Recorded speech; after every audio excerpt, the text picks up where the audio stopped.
Okay, this is a update on the Wilmore Dam incident that occurred on June 9th of this year.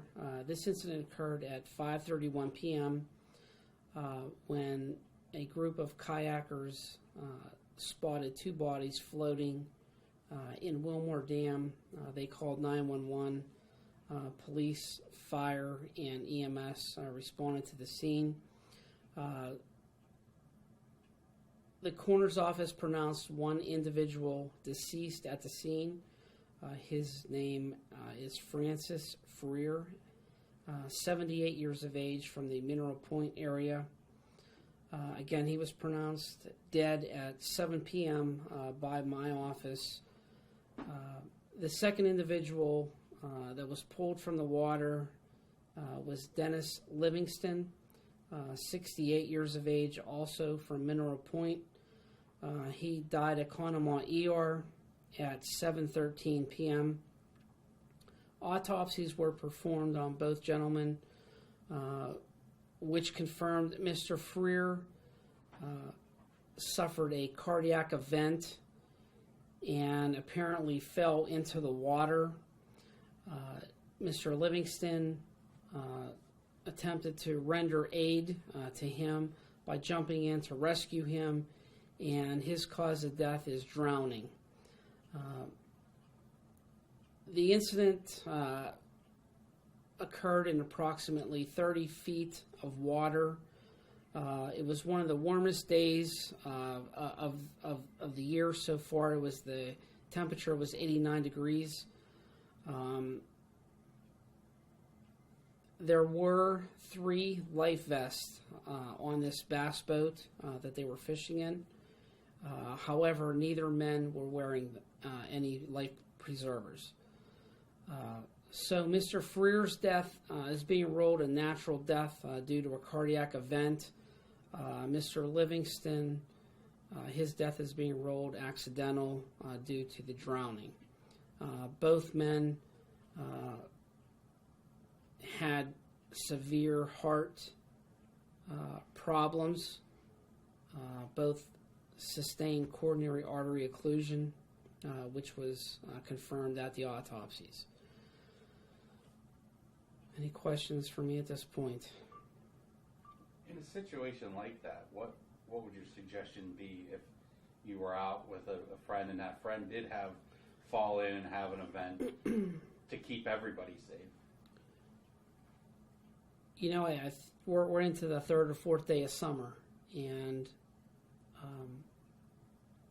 when you are out on a boat, the life preservers are, a lifesaver. And, let's face it, when it's extremely warm, nobody wants to wear them. But, in especially this case here, it just solidifies the importance of a life preserver when you're on the water. And especially elderly people need to pay attention to the temperature, their surroundings that they're going to be in for a long period of time. So it's definitely highly recommended that, older individuals, people with medical conditions, not be on the water, when you're having extreme heat conditions, extreme cold, and please follow boating and safety guidelines that are provided by the Pennsylvania State Boat Commission. How about, from indications both men were really close friends out there together? Yeah, it's definitely a sad situation. Both men were from the Mineral Point area, good buddies, fished together a lot. Both of their spouses were friends. Both families said, with this being a tragic event, they died doing something they love to do. But again, it doesn't make it any easier for the families. So again, my plea to the public is to please follow regulations that are set, and they're set for your safety, the safety of you and the passengers on on a boat. Can't stress that enough. Would the outcome been any different here? I don't believe so. Through our investigation, I don't think that there would have been anything that could have been done differently. However, we need to follow those regulations and be cautious, especially if you're elderly, on the temperature that you're going out on the water, the conditions, and please pay attention to the weather. It's extremely important.